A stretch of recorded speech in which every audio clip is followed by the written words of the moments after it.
చంద్రబాబు నాయుడు గారు చిత్ర విచిత్రమైన ప్రకటనలు చేస్తున్నట్టుగా అనిపిస్తూ ఉంది. ఉదాహరణకి యాదగిరిగుట్ట సంబంధించి మరి ఈ వీడియో ఎప్పుడుదో తెలియదు కానీ తెలంగాణలో అయితే విపరీతంగా తిరుగుతోంది. బుద్ధా మురళి గారని రైట్ టు ఇన్ఫర్మేషన్ మాజీ కమిషనర్ దాని మీద ఒక వీడియో కూడా ఒక ఏమంటాము కామెంట్ కూడా చేశారు. ఇది ఎక్కడ యాదగిరిగుట్టకి అసలు ఎప్పుడైనా వెళ్ళారా లేదా అనేది ఎంక్వైరీ చేస్తే అక్కడ మీటింగ్ జరిగిందంట కానీ కింద పైకి ఎప్పుడు వెళ్ళినట్టు లేరని చెప్పి అక్కడ లోకల్ రిపోర్టర్స్ చెప్పారట.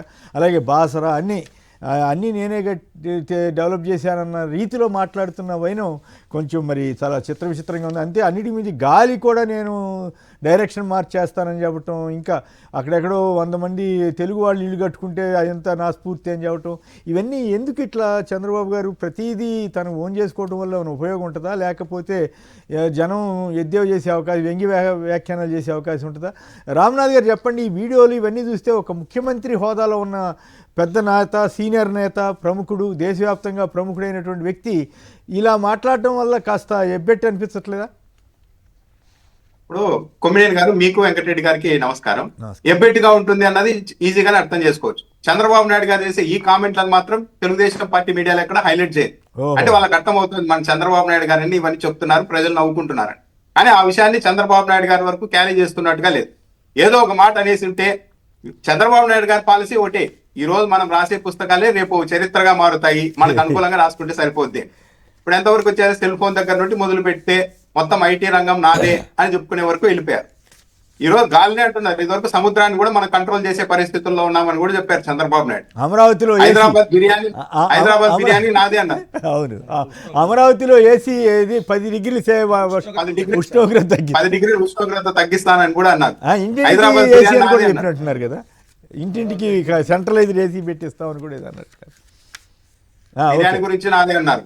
ఇప్పుడు చంద్రబాబు నాయుడు గారు గాలిని ఎలా కంట్రోల్ చేస్తారు, గాలి ఎలా పోతుందో చూస్తాము, దాని క్వాలిటీ ఎంత ఉందో చెప్తామని చెప్తున్నారు. అంతకంటే ముందు చేయాల్సింది గిరిజన సంక్షేమ హాస్టళ్లలో అనేక జబ్బులు వచ్చి, జ్వరాలు వచ్చి, జాండీస్ వచ్చి అనేక మంది పిల్లలు చనిపోతున్నారు. ఫస్ట్ అలాంటి వాటి మీద ఫోకస్ పెట్టాలి. అలాంటివి వదిలేసి చంద్రబాబు నాయుడు గారు ఇప్పుడు డ్రోన్ టెక్నాలజీ అనేది 10 ఏళ్ల తర్వాత దాన్ని ఆటోమేటిక్ గా డెవలప్ అవుద్ది, వెళ్తుంది. కానీ చంద్రబాబు నాయుడు గారు ఎప్పుడైతే ఒక అంశం మీద డిబేట్ నడుస్తూ ఉన్నప్పుడు దాన్ని ఓన్ చేసుకోవాలని చూస్తారు. ఆర్టిఫిషియల్ ఇంటెలిజెన్స్ అన్నది ఎంటర్ అయింది. కానీ ఈ మధ్య పదే ఆర్టిఫిషియల్ ఇంటెలిజెన్స్ అంటారు. అంటే ఇంకో 10 ఏళ్ళు 20 ఏళ్ల తర్వాత తన మీడియా బలంతో, తన మనుషుల బలంతో ఆర్టిఫిషియల్ ఇంటెలిజెన్స్ ని ఏపీకి పరిచయం చేసిందే చంద్రబాబు నాయుడు గారు అని కూడా చెప్తారు చంద్రబాబు నాయుడు గారు. అంటే ఇవన్నీ ఏంటంటే చేయాల్సిన పని చేయకుండా, ఇప్పుడు ప్రెసెంట్ ఉండే సిచ్యువేషన్ కంట్రోల్ చేయకుండా 10 ఏళ్ల తర్వాత 20 ఏళ్ల తర్వాత ఇలా చేస్తా అని చెప్పడమే చంద్రబాబు నాయుడు గారి విజన్. చంద్రబాబు నాయుడు గారు ఎప్పుడు కూడా ప్రస్తుతం ఏం చేయాలో చేయరు. 10 ఏళ్ల తర్వాత ఇది చేస్తా, 20 ఏళ్ల తర్వాత ఇది చేస్తా, కానీ మీరు మధ్యలో నన్ను ఓడించకూడదు, మధ్యలో మీరు ఓడిస్తే మళ్ళీ ఇంటికి పడిపోతాం అంటే ఒక విధంగా ప్రజల్ని ఎమోషనల్ గా బ్లాక్ మెయిల్ చేయడం, ఇవన్నీ చేస్తూ ఉంటారు చంద్రబాబు నాయుడు గారు. కానీ వీటిని నమ్మే పరిస్థితుల్లో పబ్లిక్ లేరు. చంద్రబాబు నాయుడు గారు చెప్తున్నవన్నీ నవ్వులు పాలవుతున్నాయి. యాక్చువల్లీ ఒక మన రాష్ట్ర ముఖ్యమంత్రి గారు ఇలాంటి మాటలు మాట్లాడడం ద్వారా ఈ స్థాయిలో ఇదైపోవడం అనేది కరెక్ట్ కాదు. ఈ విషయం వాళ్ళకు తెలుసు. అందుకే తెలుగుదేశం పార్టీ వాళ్ళు కానీ, టీడీపీ మీడియా కానీ ఇలాంటి మాటల్ని మాత్రం ఎక్కడ వైరల్ చేయదు.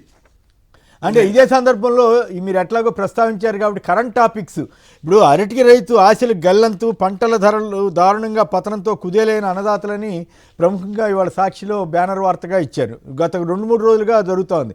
అలాగే ఇవాళ ఎల్లో మీడియాలో కూడా పత్తి రైతులు పడుతున్న పాటల మీద, ఇబ్బందుల మీద వార్త వచ్చింది. సో ఓ పక్క రైతులు ఇన్ని కష్టాలు పడుతుంటే రేపు 24 నుంచి మీకు ఏదో 5 పంచసూత్రాలు నేర్పుతాను, ట్రైనింగ్ ఇస్తాను, టెక్నికల్ ట్రైనింగ్ ఇప్పిస్తాను, ఇట్లాంటివి చెప్తుంటారు. ఇప్పుడు మీరు చెప్పినట్లుగా అక్కడెక్కడో ఇల్లు కట్టుకుంటే అది నా స్ఫూర్తి అని చెప్పటం విదేశాల్లో. సో ఇప్పుడు మీరు చెప్పినట్లుగా ఇప్పుడు ఇమ్మీడియట్గా ఈ అరటి రైతులు మీ అనంతపురం జిల్లాలో కూడా చాలా ఎక్కువగా సమస్య ఉన్నట్లుంది కదా, దీన్ని మీరు ఎట్లా చూస్తారు? ఇప్పుడు అనంతపురం, కడప జిల్లాలో రైతులు చాలా ఇబ్బంది పడుతున్నారు. అరటి రైతు 500 రూపాయలు 1000 రూపాయలు కూడా కొనే వాళ్ళు లేక తీసుకెళ్లి పక్కన పడేస్తున్నారు పంటనంతా. ఈ పరిస్థితి ఉంటే మొన్న చంద్రబాబు నాయుడు గారు వెళ్ళిన పర్యటనలో కూడా మళ్ళీ అరటి రైతులతో మాట్లాడుతూ ఉన్నారు. చూసేవాళ్ళు చంద్రబాబు నాయుడు గారు అరటి రైతులను అడ్రస్ చేస్తున్నారు అనుకుంటారు, కానీ ఎక్కడ తుఫాన్ వచ్చింది, నష్టం జరిగిందని చెప్పారు. ఇప్పటి వరకు ఎలాంటి పరిహారం లేదు, ప్రకటించలేదు. కానీ చంద్రబాబు నాయుడు గారి ఆలోచనలన్నీ ఎలా ఉంటాయి? పారిశ్రామికవేత్తలకు నేను ఎస్క్రో అకౌంట్ పెట్టి మరి మీ రాయితీలన్నీ ఎప్పటికప్పుడు ఇస్తాను, ఎవడు అడ్డుకోలేదని చెప్పి మన సమావేశంలోనే పబ్లిక్ గా చెప్పారు చంద్రబాబు నాయుడు గారు. ఆ వీడియో నేను ఒక మిత్రుడు ఎవరో చేసిన వీడియో విన్నాను. అది వాస్తవమేనా లేక ఎవరైనా? లేదు, చంద్రబాబు నాయుడు గారే స్వయంగా నాకు తెలిసి సిఐ మీటింగ్ లోనే అనుకుంటా, మీరు ఎవరు ఇది కాదండి, పారిశ్రామికవేత్తలకు ఎస్క్రో అకౌంట్ పెట్టి మీ రాయితీలు అన్నింటినీ ఎప్పటికప్పుడు పంపిస్తానంటేనే అప్పుడు కొంతమంది పారిశ్రామికవేత్తలు అబ్బా మిమ్మల్ని మించిన అద్భుతమైన వ్యక్తి లేరు అంటూ ట్విట్టర్ లో ఆయనకు కృతజ్ఞతలు చెప్పడం లాంటివి కూడా చేశారు. ఓరి అంటే చంద్రబాబు నాయుడు గారి ఆలోచనలు ఎలా ఉన్నాయి? రైతులు అల్లాడిపోతూ ఉంటే పంటల ధరలే, అది ఎందుకో కానీ ఈ 18 నెలల కాలంలో ఏ పంటకు గిట్టుబాటు ధర లేదు. ప్రతిదీ గతంలో అరటి 30,000 వరకు వెళ్ళింది టన్ను, అలాంటిది ఈ రోజు 500 రూపాయలకు 1000 రూపాయలకు పడితే ఇంకా రైతులు ఎలా కోలుకుంటారు? కొమ్మినేని గారు వీటిని అడ్రస్ చేయడం లేదు. చంద్రబాబు నాయుడు గారు చాలా చాకచక్యంగా గతంలో అయిపోయినవి, భవిష్యత్తులో 20 ఏళ్ల తర్వాత ఎలా ఉంటాయి అన్నది ఇవి చెప్తారు. కానీ లేటెస్ట్ గా మీరు ప్రజెంట్ ఏందో చేయండి సార్, రూలింగ్ లో ఉన్నారు కదా అంటే ఇవి చెప్పరు చంద్రబాబు నాయుడు గారు. చాలా దారుణమైన పరిస్థితుల్లో ఈ రోజు రాష్ట్రం ఉంది కొమ్మినేని గారు. దాంతో రైతులైతే కాదు నాకేమనిపిస్తుంది అంటే రైట్ ఎస్క్రో అకౌంట్ కార్పొరేట్లకు ఇస్తారు, వాళ్ళు హామీ ప్రకారం ఇల్లు ఇండస్ట్రీ పెట్టి దాని తదనుగుణంగా ఉద్యోగాలు ఇచ్చి నడపకపోతే అప్పుడు మళ్ళీ వెనక్కి తీసుకునే వాళ్ళ దగ్గర నుంచి కూడా ఎస్క్రో తీసుకునే అవకాశం ఉంటుందా? ఒకటి. రెండు, చంద్రబాబు గారు కానీ వివిధ రాజకీయ పార్టీలు విపరీతమైన హామీలు ఇస్తుంటాయి. మరి ఆ హామీలకి సంబంధించి జనానికి ఇవ్వాల్సిన డబ్బులకు సంబంధించి జనానికి కూడా ఎస్క్రో అకౌంట్ అవకాశం ఇస్తారా అన్నది నాకు వచ్చిన డౌట్. ఇక్కడే చంద్రబాబు నాయుడు గారి ఆలోచన సరళి ఎలా ఉంటుంది, ఆయన పబ్లిక్ పట్ల ఎలా ఉంటారు, పెద్దవాళ్ళ పట్ల, పెద్ద పెద్ద కార్పొరేట్ల పట్ల ఎలా ఉంటారు అనేది ఇక్కడ చాలా క్లియర్ గానే అర్థమవుతుంది కొమ్మినేని గారు. చంద్రబాబు నాయుడు గారు ఆల్రెడీ ప్రజలకు సంబంధించి కొంత ధైర్యంగా ఉన్న పథకాలను కూడా నీరు గారుస్తూ ఉన్నారు. చివరికి ఆరోగ్యశ్రీని కూడా ఆయన వదిలిపెట్టేలాగా లేరు. ఇలాంటి పరిస్థితి ఒకవైపు రైతుల మీద ఇది చేస్తూ రైతులు అల్లాడిపోతుంటే వాళ్ళ కనీస సాయం కూడా ఇప్పటికీ ప్రకటించకుండా ఉంటూ ఒకవైపు మాత్రం కార్పొరేట్లకు మీ అందరికీ ఇస్తానని చెప్తున్నారంటే చంద్రబాబు నాయుడు గారి ఐడియాలజీ అది. చంద్రబాబు నాయుడు గారు రైతు వ్యతిరేక, వ్యవసాయానికి వ్యతిరేకమని అన్నది ఊరికనే అనలేదు. చంద్రబాబు నాయుడు గారు పదే పదే ప్రూవ్ చేస్తున్నారు. ఈ 18 నెలల కాలంలో చంద్రబాబు నాయుడు గారిలో గతంలో ఎప్పుడూ లేనంత విశ్వాసం ఉంది. ఈ పబ్లిక్ ఏమనుకోరు, ఏమి చేయలేరు అని చాలా బహిరంగంగా తన ఆలోచనలను ఇంప్లిమెంట్ చేస్తూ వెళ్తున్నారు. సమాజానికి హానికరమని ప్రజలు ఒకవైపు గగ్గోలు పెడుతున్నా సరే ఇవన్నీ వాళ్ళు అరుస్తూ ఉంటారు. మనం చేయాల్సిందే అని చాలా బుల్రోజ్ చేసుకుంటూ మరి ముందుకు వెళ్తున్నారు చాలా విషయాలు చంద్రబాబు నాయుడు గారు. రైట్. మీరేమంటారు? విచిత్రమైన స్టేట్మెంట్లు చంద్రబాబు గారు తన ఉపన్యాసంలో కానీ ఇతరత్రా కానీ మీడియా కాన్ఫరెన్స్లో కానీ చేస్తుంటారు. మనం విశాఖ చూసాం. ఇప్పుడు నాకు ఆశ్చర్యం, అది ఎప్పుడుదో తెలియదు, దృష్టికి వస్తే ఆసక్తికరంగా ఉంది. బుద్ధా మురళి గారి ఆయనకే సంబంధం, అది పాత వీడియో, పాత వీడియోనా?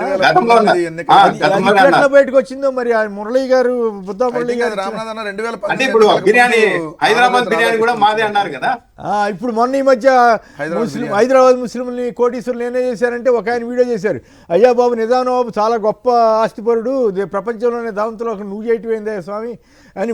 అప్పుడు చాలామంది ముస్లింలు కోటీశ్వరులు ఉన్నారని చెప్పి కొందరు వ్యంగ్య వ్యాఖ్యానాలు. సో ఈ విచిత్రమైన స్టేట్మెంట్లు ఇవ్వడం ద్వారా ప్రజల్ని ఆకట్టుకోగలుగుతున్నట్టేనా? ప్రజలు కాదు సార్, తెలుగుదేశం వాళ్ళని ఆకట్టుకోగలుగుతాడు చంద్రబాబు నాయుడు గారు. తెలుగుదేశం వాళ్ళని ఎటు అట్లా గాలి కూడా ఇప్పుడు మీరు రండి, చాలా మంది ఈరోజు చంద్రబాబు నాయుడు గారు పదే హైదరాబాద్కి రింగ్ రోడ్ నేనే వేసాడంటే తెలుగుదేశం వాళ్ళు ఏమంటారు?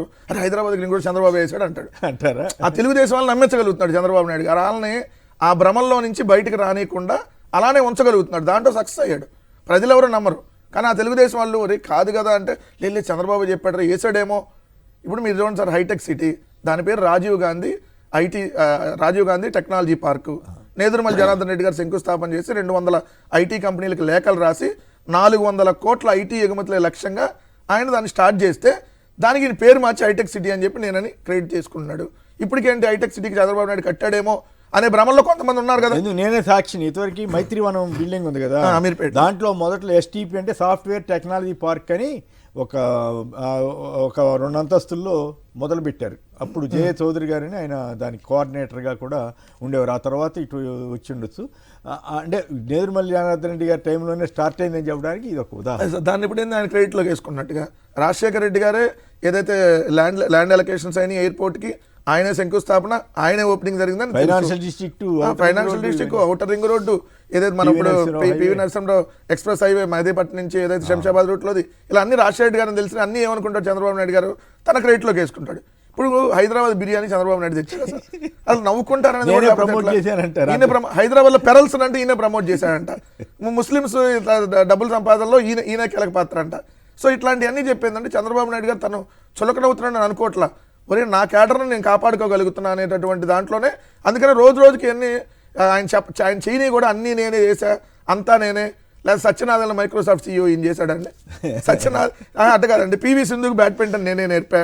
ఇంకోసారి అయితే ముందుకెళ్ళి సంక్రాంతికి ఊరెళ్ళే సాంప్రదాయాన్ని భువనేశ్వర్ గారు సృష్టించారని, అంతకుముందు వాళ్ళకి తెలియదు సంక్రాంతికి ఊరు వెళ్ళాలని. తెలంగాణలో వరి అన్నం తింటాను ఈయన నేర్పించాడని. ఇట్లాంటివన్నీ మాట్లాడటం వల్ల ఏంటంటే చంద్రబాబు నాయుడు గారు చులకనవుతున్నాడని ఆయన అనుకోవట్లా. ఒరే నా క్యాడర్ నేను కొంత కాపాడుకోగలుగుతున్నా.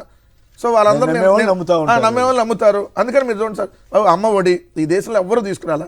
జగన్మోహన్ రెడ్డి గారికి సరికొత్త ఆలోచన, దేశంలో ఎవరికి రాని ఆలోచన వచ్చింది. ఆయన స్టార్ట్ చేస్తే దానికి పేరు మార్చి లోకేష్ దీన్ని తీసుకుని వచ్చాడని చెప్పాడు.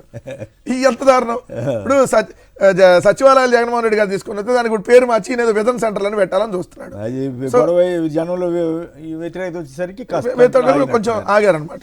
సో ఇదేంటంటే చంద్రబాబు నాయుడు గారు ఇప్పటికైనా స్ట్రాటజీ అనమాట. 4 సార్లు ముఖ్యమంత్రి, ఆయన కనీసం 5 నేను తెచ్చాను ఆయన చెప్పుకోవడానికి ఏం లేదు కాబట్టి పక్కన వాళ్ళు అన్ని క్రెడిట్ చోరీ చేసి అన్ని నేనే తెచ్చా అని చెప్పుకుంటే కనీసం వాళ్ళన్నా కొంతమంది నమ్ముతారనేటటువంటి ఉద్దేశం కనపడుతుంది. నాకైతే మొదట నమ్మలా నేను, తెలంగాణలో ఆయన ఎందుకంటాడు అబ్బా ఎప్పటి నుంచో ఉన్న గుళ్ళు కదా అని అనుకున్నా. కానీ మురళీ గారు యాదగిరి గుట్ట ఎవరన్నా కాదన్నా కేసీఆర్ గారు డెవలప్ చేశాడు క్లియర్గా కనపడుతుంది. మురళీ గారి స్టేట్మెంట్ చూసిన తర్వాత నాకు నవ్వు వచ్చింది. సార్ దారుణం అండి, ఎంత దారుణం అంటే ఈయనకి టెంపుల్స్ మీద ఎంత అశ్రద్ధ, ఈయనకి హిందూ మతం మీద ఎంత వ్యతిరేకత అంటానికి రాజశేఖర రెడ్డి గారు ఉన్నప్పుడు ఎస్వీబీసీ భక్తి ఛానల్ని తీసుకొని వస్తుంటే డబ్బులు దండగా ఆ ఛానల్ ఈ ఛానల్ ఉన్నాయి కదా దాంట్లో ప్రసారాలు చేస్తారు కదా 1 గంట 2 గంటలు, దానికి ఎందుకు ఛానల్ అవసరం అని చెప్పి అసెంబ్లీ సాక్షిగా వ్యతిరేకించినటువంటి వ్యక్తి ఎస్వీబీసీ ఛానల్. అట్లానే విజయవాడలో 40 గుళ్ళు మన ఆయన టర్మ్ లో కూల్చినటువంటి పరిస్థితి. ఆయన ఇంకా గుళ్ళు ఎక్కడ బాగు చేస్తాడు?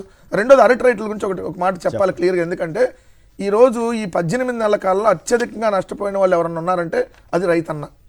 ఎంటైర్ మొత్తం ఆంధ్రప్రదేశ్లో వ్యవసాయ ఆధారిత రాష్ట్రం మెజారిటీగా, దీంట్లో ఎక్కువ నష్టపోయింది రైతన్న. అది అరటి రైతు కావచ్చు, పసుపు రైతు కావచ్చు, లేదంటే మిర్చి రైతు కావచ్చు, పత్తి రైతు కావచ్చు, మామిడి రైతు కావచ్చు, పొగాకు రైతు కావచ్చు, వరి రైతు కావచ్చు, టమోటా రైతు కావచ్చు. ఎందుకంటే ఏ ఒక్క పంటకి కూడా గిట్టుబాటు ధర లేదు. Point number 1. అసలు అంతకుముందు జగన్మోహన్ రెడ్డి గారు ఉన్నప్పుడు రైతు ఏ పంట వేయాలి, ఏ విత్తనం వేయాలి, దానికి ఏ మందులు వాడాలి, ఏ ఎరువులు వాడాలనేది రైతు భరోసా కేంద్రం ఆధ్వర్యంలో రైతన్నను చేయి పట్టి నడిపించేటటువంటి కార్యక్రమం జరిగింది. జగన్మోహన్ రెడ్డి గారి 5 సంవత్సరాల పరిపాలనలో ప్రతి గ్రామంలో ఒక రైతు భరోసా కేంద్రం పెట్టారు. 10,000కు పైగా రైతు భరోసా కేంద్రాలు. పూర్తి ఇన్ఫర్మేషన్ అక్కడి నుంచి వచ్చేది. వాళ్ళు ఇదిగో అక్కడే పంట కొనుగోలు చేసేవాళ్ళు. సో పంటకి గిట్టుబాటు ధర వచ్చేది. ఒకవేళ రైతుకి ఏదన్నా పంట నష్టం జరిగింది అనుకోండి అకాల వర్షాల వల్ల, ఇమీడియట్గా వాళ్ళకి ఉచిత పంటల బీమా వచ్చేది, పంట నష్టపరిహారం అనేది.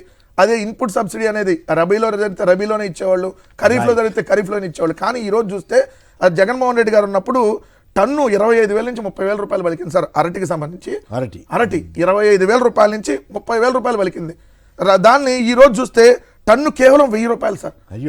అంత దారుణమైనటువంటి పరిస్థితి రైతన్నకి ఈ రోజు ఉందంటే మీకు కిలో టన్ను 25,000 కరెక్ట్ కాదేమో. లేదు సార్, టన్ను 30,000. జగన్ గారి 25,000 మినిమం, 25,000 మినిమం, 30,000 హైయెస్ట్. 30,000 వరకు వెళ్ళింది. రెండోది పడిపోయిందా? అది 1,000 రూపాయలు సార్. కిలో అరటి ఈ రోజు ₹1. టన్ను 1,000 రూపాయలు. ఎంత దారుణమైనటువంటి పరిస్థితికి పడిపోయింది. జగన్మోహన్ రెడ్డి గారు ఉన్నప్పుడు 3 లక్షల టన్నులు ఎగుమతులైనవి. అంతకుముందు చంద్రబాబు నాయుడు గారు ప్రభుత్వం ఉన్నప్పుడు 23,000 టన్నులు ఎగుమతులు 2014-19 మధ్య. కానీ జగన్మోహన్ రెడ్డి గారు వచ్చినప్పుడు 3 లక్షల టన్నులు, అది కూడా Saudi Arabia, Kuwait, Qatar, Bahrain, UAE, Europe ఈ దేశాలకు ఎగుమతి అయ్యాయి. బనానా ఎక్స్పోర్ట్ అవార్డులు 2020లో బనానా ఎక్స్పోర్ట్ ప్రమోషన్ అవార్డు ఆంధ్రప్రదేశ్కి వచ్చింది.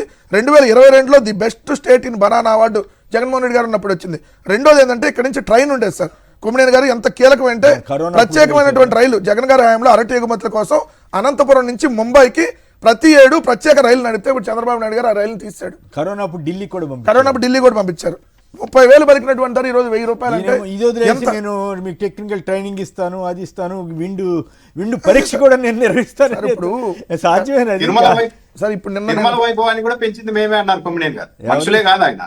తిరుమల వైభవాన్ని, శ్రీవారి వైభవాన్ని పెంచింది కూడా మేమే అన్నారు. నిన్న నేను పేపర్లో చేశాను, తుఫాన్ రాకూడదని మనస్ఫూర్తిగా కోరుకుంటా. ఎందుకంటే తుఫాన్ వస్తే అనేక మంది రైతాంగం నష్టపోయింది కాబట్టి. కానీ ఇంకో తుఫాన్ రాబోతుందని నేను పేపర్లో చూశాను సార్, వాయుగుండంగా ఏర్పడబోతుందని.